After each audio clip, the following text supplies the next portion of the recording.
mentioned before that my background is scientific, my training is scientific, and I'm naturally disposed to go along with the scientific approach to things, the scientific understanding. But there are certain assumptions that science makes which are more to do with culture than with science itself.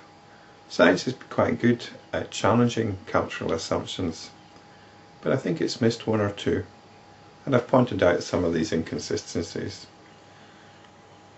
One of them's to do with the process of cognition, another one's to do with the assumption that the universe had a beginning. Another assumption that science has is that there's a world out there, an external world out there, independent of us as individuals. And this world can be examined. The curious thing is that the physicists who are looking most deeply into this external world, what do they come up with? They come up with equations. Are equations an external thing?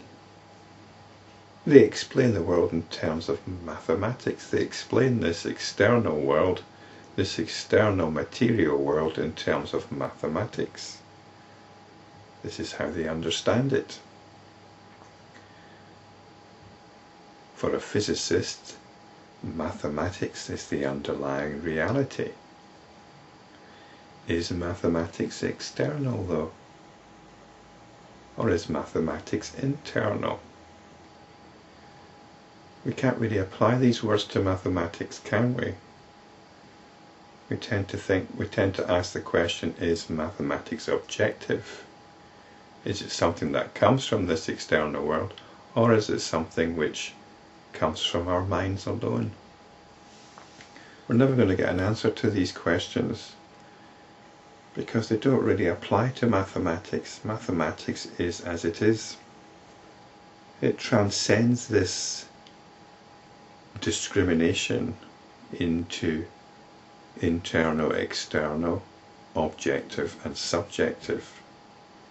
The point here is, when we think in terms of an external world, it diminishes us on an existential level. So the scientist, knowing that the world is mathematical in nature, still insists on an external reality, which is quite curious. It seems to me there's a contradiction there, and it's a contradiction which shortchanges us on an existential level. So we'll get statements like that from the physicist Brian Cox, who will happily tell us that we're all just hydrogen atoms doing their thing. And we've got Richard Dawkins, who will tell us that we should be inspired by the theory of evolution, that this should satisfy us on an existential level.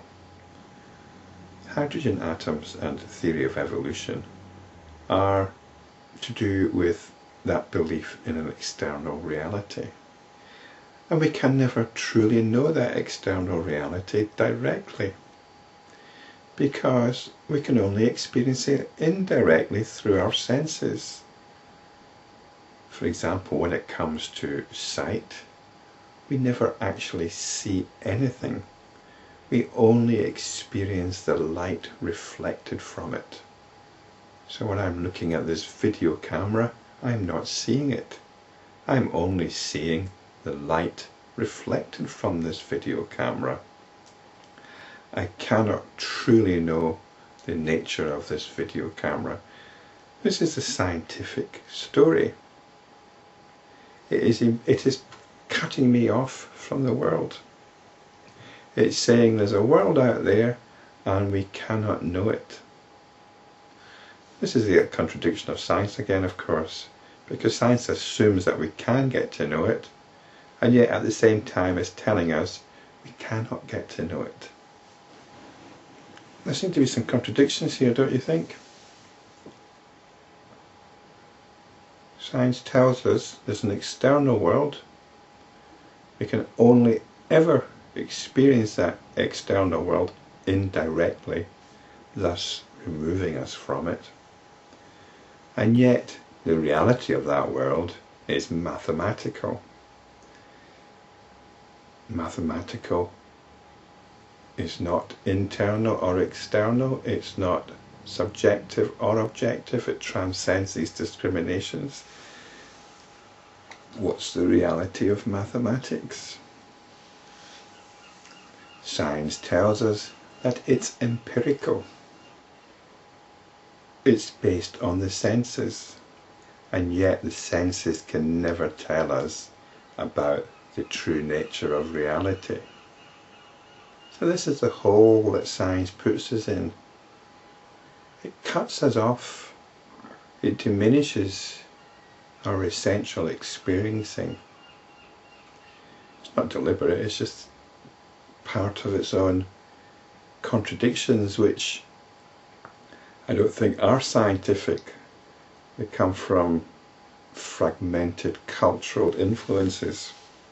So if you're practicing self-inquiry, and in particular if you're heavily influenced by modern scientific ways of thinking, then this is going to be a prejudice that you need to overcome.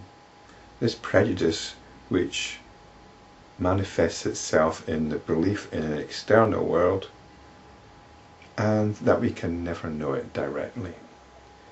Spiritually, we need to go along with empiricism. This is our direct knowledge. This is acquaintance with the absolute. We need to reinstate our own immediate experiencing and appreciate it for what it is, which is nothing less than a path to the absolute, a path to realization of the absolute.